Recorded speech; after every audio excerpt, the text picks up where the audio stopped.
네, 안녕하세요. 암호화폐 용어를 전달드리는 하영이 아빠입니다. 네, 오늘은 따끈따끈한 바이낸스 디파이라고 불러야 되나? 시파이라고 불러야 되나? 아무튼 디파이와 시파이가 좀 짬뽕된 듯한 그런 상품을 하나 출시를 했는데요. 이게 이름은 비스왑입니다. 바이낸스 스왑 뭐 이런 거 있죠? 유동성 풀을 제공을 해서 이자 수익을 주는 그런 사이트입니다. 사실은 지금 우리가 많이 알고 있는 어제 제가 설명드렸던 것 중에 하나인데 저스트 스왑, 탈중앙화 거래소, 트론의 유니스왑, 이더리움의 탈중앙화 거래소와 마찬가지로 바이낸스에서도 중앙화 거래소인데 탈중앙화 느낌으로 유동성 풀을 제공하는 그런 사이트를 하나 만들었습니다. 사이트 페이지를 추가를 했습니다. 상품을 바이낸스 리퀴드 스왑이라고 합니다. 상당히 이거와 유니스왑과 물론 유니스왑이 기초였고 저스트 스왑을 따라했고 그리고 바이낸스 역시 리퀴디티나 아니면 스왑의 모습에서도 기존의 유니스왑과 저스트 스왑과 매우 흡사한 모습을 볼 수 있습니다. 이게 언제 공지가 올라왔냐면 9월 7일날 올라왔어요. 오늘이 8일이잖아요. 어제 올라온 겁니다. 시행을 한다고. 그래서 이 부분을 좀 정리를 할 거고 이따가 수조님께서 좀 도와주셔가지고 수익률이랑 리스크에 대해서도 좀 제가 정리를 하겠습니다. 사실 수익률을 아까 제가 영상을 찍었었는데 수익률을 좀 제가 착각하는 바람에 영상을 날리고 다시 찍는 점 양해 좀 부탁드리겠습니다. 물론 보신 분들도 몇 분 계실 것 같지만 일단은 공지를 한번 읽어볼게요. 바이낸스 유동성 스왑입니다. 자동화된 마켓 메이커를 통한 즉각적인 유동성 공급이라고 거창하게 얘기되어 있는데 자동화된 마켓 메이커는 AMM이라고 해서 오토메이티드 마켓 메이커 두 가지 풀을 집어넣으면 한쪽이 줄거나 한쪽이 늘음에 따라서 가격이 변동되는 그런 시스템을 얘기합니다. 자동적으로 가격이 변동이 됩니다. 오르고 내리고가 이 풀에 유동성을 넣느냐 빼느냐 아니면 어떤 교환비로 바뀌냐에 따라서 변경이 됩니다. 구조는 사실 조금 이해하시기 어려워서 그냥 자동적으로 가격이 변경된다 그런 시스템이다 이렇게까지만 이해하시면 됩니다.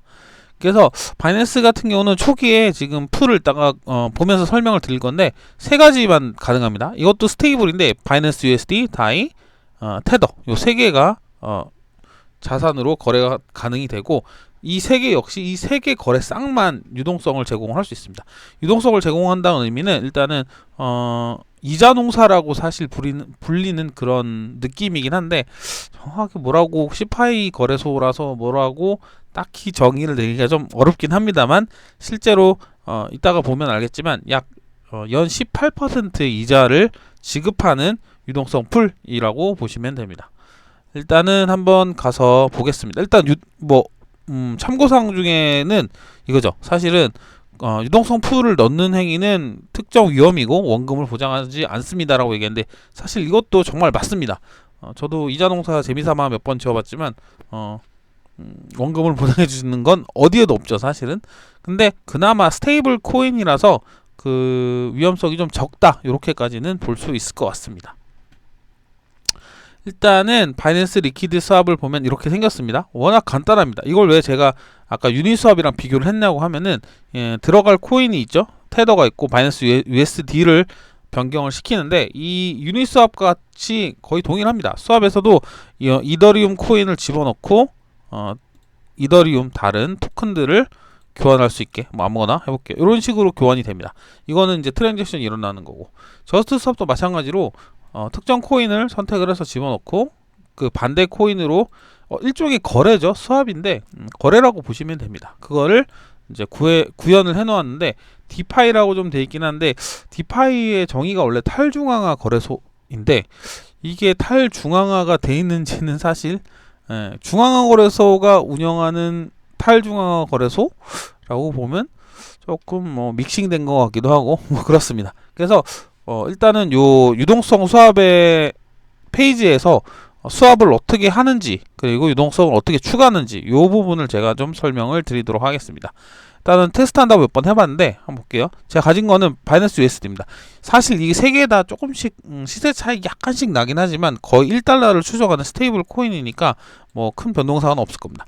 일단은 바이낸스 USD를 10개만 USD 테더로 바꿔보겠습니다. 수수료가 조금 들어가긴 하는데 이 10개가 10개로 안 바뀝니다. 왜냐하면 이 가격이 조금 차이가 나기 때문에 일단은 진행을 한번 해볼게요. 10개를 테더로 바꾸는 추후에 여기 이 바이낸스 리퀴드 스왑에서 다른 코인의 페어를 제공을 한다고 하면 여기는 3개가 아니라 더 많은 페어가 제공이 되겠죠.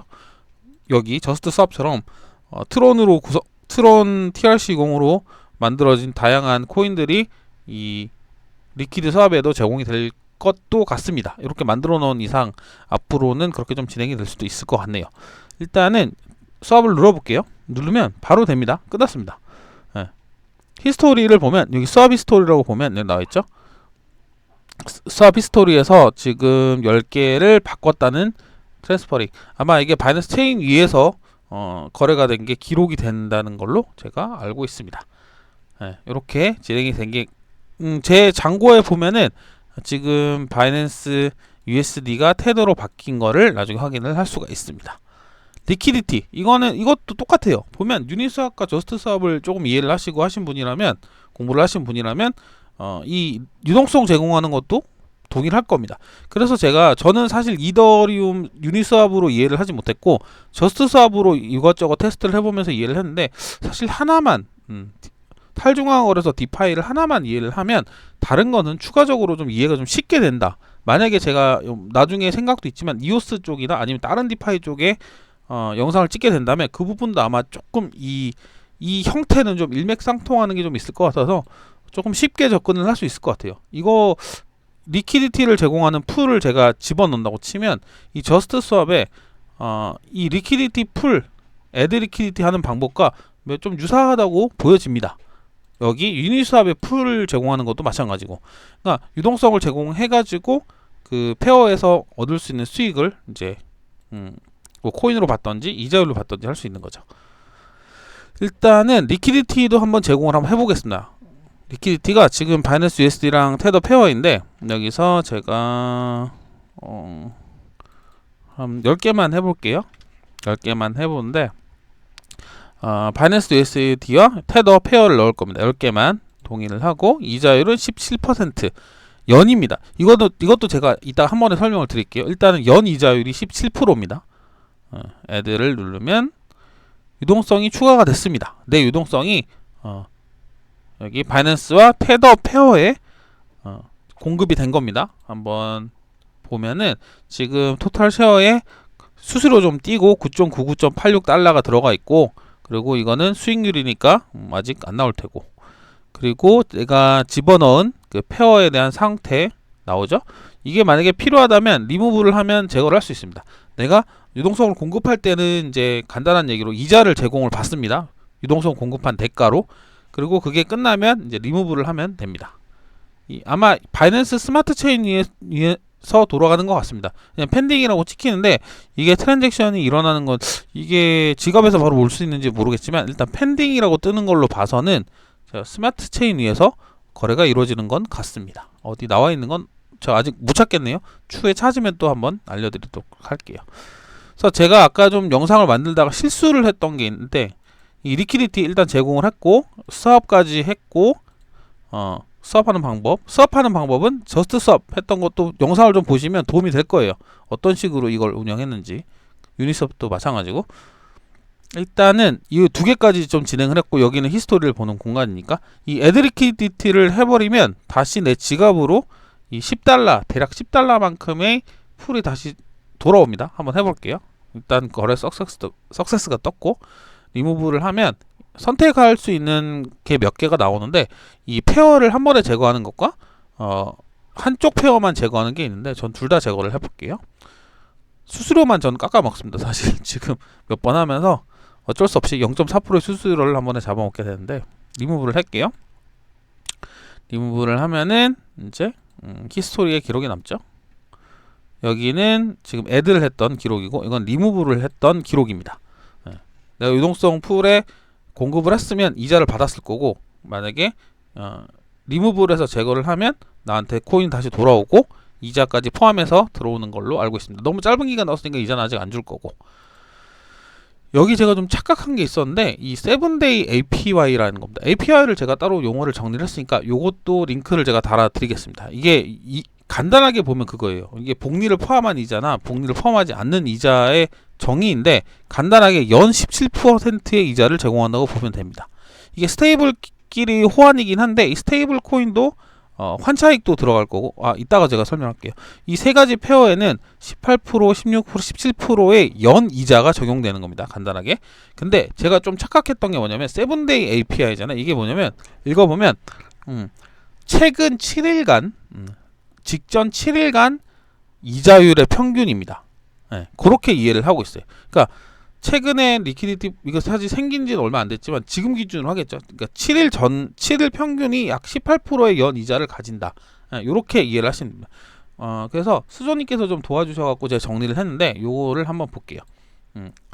수조님은 블록체인 미드업 정보 교류방의 방장으로 계시고 여러 가지 미드업 정보를 설명해 주시고 계시는 분입니다. 다음 바이낸스 수업 수익률과 리스크 정리라는 간단한 글인데요. 계산을 해보면 그렇습니다. 연 이자잖아요. APY가 17%나 18% 정도? 일단은 이자 수익으로 보면 일주일에 0.3% 정도입니다. 그리고 한 달에 원금의 1.2%. 이것도 사실은 상당히 높은 편입니다. 은행 이자가 뭐 2, 3%대라고 얘기를 한다고 하면 상당히 높은 편이긴 하죠. 하지만 변동이 됩니다. 풀에 유동성이 많이 공급되어 있으면 이 17에서 18% 이자는 조금 빠져서 제공이 될 수도 있겠죠. 네. 그렇고 리스크를 좀 따져보자면 그거예요. 바이낸스가 먹튀할 가능성 이것도 0%라고는 안 하겠지만 뭐 가능성도 물론 존재를 하는 거니까 고려를 해야 됩니다. 그리고 예금자 보호 혹시 잘못되더라도 보호해줄 수 있다. 뭐 바이낸스가 일단은 보호를 해주니까 리스크를 조금 낮게 봐야겠죠. 그리고 스테이블 자체의 가격 변동 가능성 이게 1달러 코인을 추정한다고 하지만 사실 1달러보다 오르거나 내릴 수 있는 가능성은 존재를 합니다. 늘 항상. 그렇기 때문에 내 돈이 꼭 1달러로 넣었는데 정확히 1달러로 나온다. 아니면 0.99달러로 나올 수도 있겠죠. 사실은 변동하는 거에 따라서. 그리고 환차손 이게 뭐냐면 내가 집어넣을 때 달러의 가격 그러니까 1달러를 추정하지만 이 달러의 가격조차도 한국 환율과 대비를 하면 변동이 일어나잖아요. 그러니까 그런 리스크까지도 포함을 하는 겁니다. 그리고 뭐 3번을 보면 고효율 위하여 고려할 전략은 스왑을 넣고 뺄 때 이게 한 번 실행을 하게 되면 아까 얘기했던 스왑을 하든 애드리퀴디티 유동성 공급을 하든 수수료가 발생을 하기 때문에 기한의 제한은 없는데 왔다 갔다 하면 수익이 발생을 안 합니다. 수수료가 더 빠져버리니까. 네. 그것도 감안을 하셔야 될 것 같습니다. 네. 그래서 이 생각보다는 스테이블 코인 1달러 코인을 넣었는데 이익은 생각보다 높은 것 같아요. 연 17 또는 18%의 이율이니까 은행이자의 뭐 몇 배가 한참 되는 거죠. 하지만 요런 리스크가 있으니까 여기다가 예치를 해서 이자를 받으실 분들은 한번 고려를 해보시고 이것저것 고려를 해보시고 판단을 하셨으면 좋겠습니다. 제가 아까 좀 착각했던 게 APY고 APY와 APR이 두 가지가 있는데 제가 정리해 놓은 글이 있습니다. 요거를 한번 참고해 보시면 조금 도움이 될 겁니다. 그러니까 제가 좀 쉽게 이해를 하려고 하면 APR은 복리를 반영 안 한 이율, APY는 복리를 적용한 이율인데 요거를 한번 읽어보시는 게 좀 도움이 될 겁니다. 제가 설명하는 것보다. 근데 간단하게 둘 다 APR이나 APY나 연 이자율을 따지는 거는 맞으니까 대략 API가 12%다. 그러면 연 이자가 12%. 뭐 이런 식으로 좀 이해를 하시면 될 것 같습니다. 링크 다 달아드릴게요. 참고하시는데. 그래서 오늘은 바이낸스 리퀴드 스왑에 관한 내용을 좀 정리를 해드렸고 이 이자율, 연 이자율에 대한 설명을 좀 해드렸고 어떻게 리무브하고 애드하는지 유동성에 그리고 유니 스왑과 저스트 스왑과 꼭 닮은 형태의 바이낸스 스왑 형태도 좀 설명을 드렸습니다. 향후에 초반에 좀 말씀드렸지만 향후에 코인들이 많이 추가가 되면 뭐 활성화될 가능성도 물론 있다고 봅니다. 바이낸스에서는 워낙 다양한 상품들을 제공을 하기 때문에 뭐 현재 상태로 어떻다라고 보기는 뭐하지만 시대의 흐름은 조금 따라가고 있는 것 같습니다. 어떻게 됐든. 네, 그래서 조금 부족한 영상이었을지 모르겠으나 조금 하시는 분들이 좀 도움이 되는 그런 정보였으면 참 좋겠습니다. 언제든 제안 있으면 댓글로 남겨주시고요. 들어주신 모든 분들 진심으로 감사드리겠습니다. 예, 하영이 아빠였습니다.